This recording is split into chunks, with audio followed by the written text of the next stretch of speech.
بسم الله الرحمن الرحيم. أهلا وسهلا طلاب الأعزاء طلاب الصف الثاني إعدادي مع حل أسئلة تقيس مستويات التفكير العليا للدرس الثالث في مادة العلوم تحت مسمى الطاقة الداخلية للنظام ودرجة الحرارة. السؤال الأول بيقول لي يا أستاذ اختر إجابة صحيحة من بين إجابات المعطاة.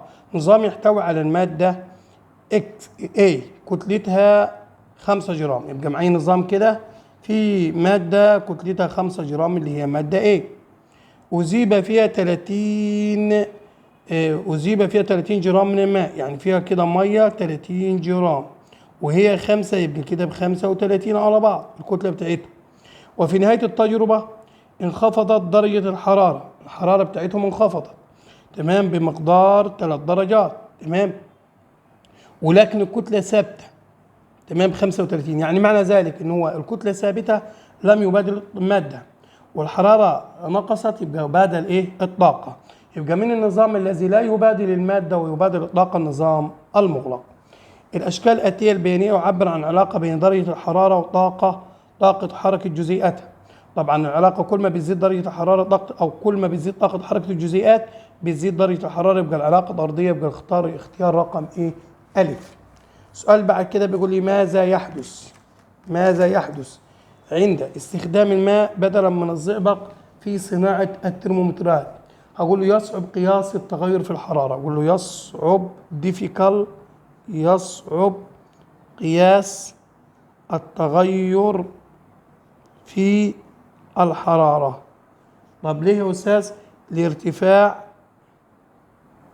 الحرارة النوعية للماء. كانت نسبة الماء في جسم الإنسان أقل مما هي عليه. هقول يا أستاذ يتغير جسم الإنسان في درجة الحرارة. جسم الإنسان يتغير في درجة الحرارة مع تغير الوسط المحيط. من الشكل المقابل حدد مع التفسير أي الأواني أكبر طاقة داخلية وأقل طاقة حركة.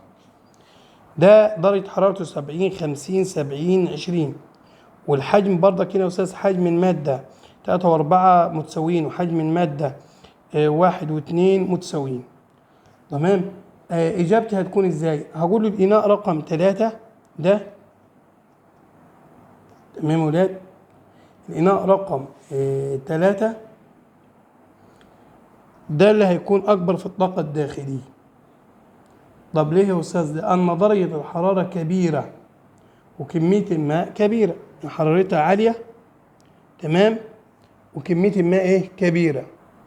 طب مين أقل طاقة حركة الجسيمات؟ هقوله الإناء رقم 4 طاقة حركة الجسيمات أقل، لأن درجة الحرارة أقل ما يمكن، أقل مما لباقي الأواني، دي 20 فقط تمام. السؤال بعد كده 15 بيقول لي الشكل المقابل يعبر عن الحرارة النوعية للمواد A و B و C و D متساوية في كتلة متساوية، وفي درجة حرارة الغرفة 25. أي من هذه المواد تصل درجة حرارتها إلى 80 في أكبر زمن ممكن عند اكتسابها نفس كمية الحرارة؟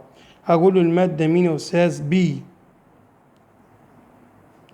لأن يا أستاذ هنا لو احنا شايفين الحرارة النوعية بتاعتها أكبر ما يمكن، الحرارة النوعية أكبر ما يمكن. اللي بعده 16 تم تسخين 4 سيقان في درجة الغرفة من فلزات مختلفة ذات واي وإكس ودبليو، لها نفس الكتلة بمصدر حراري نفس الفترة الزمنية، يعني الكتلة بتاعتهم متساوية والمصدر الحراري واحد والفترة الزمنية في الحرارة واحد كما بالشكل. ايه الترتيب التنازل الصحيح يعني من أكبر الأعلى في الحرارة النوعية؟ هقول له الحرارة النوعية طبعا مين يا أستاذ اللي ارتفع بمقدار أقل في الحرارة النوعية تنازلي؟ أكبر في الحرارة النوعية هقول له واي، بعد كده دبليو، بعد كده زد، بعد كده اكس. السؤال بعد كده بيقول لي من الشكل المقابل ده بكتلته 10 20 ودي 10 ودي 2 نحاس وده ألمونيوم. بيقول لي يكون مقدار ارتفاع في درجة حرارته هو الأكبر، أي مكعبات درجة حرارته يكون أعلى عند تسخينها بنفس اللهب.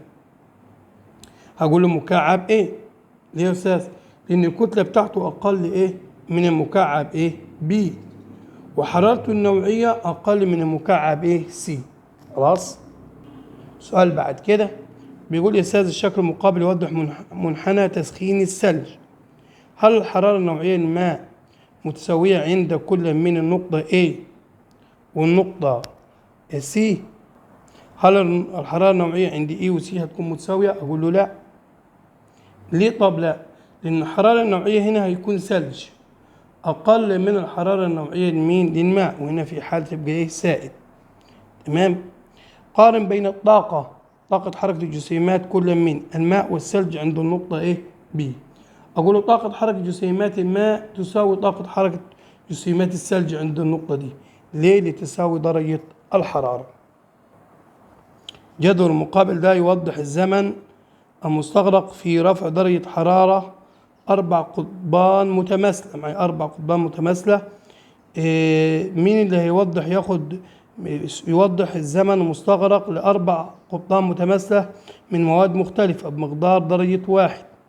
أي هذه القضبان مصنوع من المادة الأقل في القيمة الحرارية؟ طبعا ده كده أستاذ خد 35 30 45 40. هقول له المادة كام يا أستاذ؟ المادة إكس، لأن خدت فترة زمنية أقل.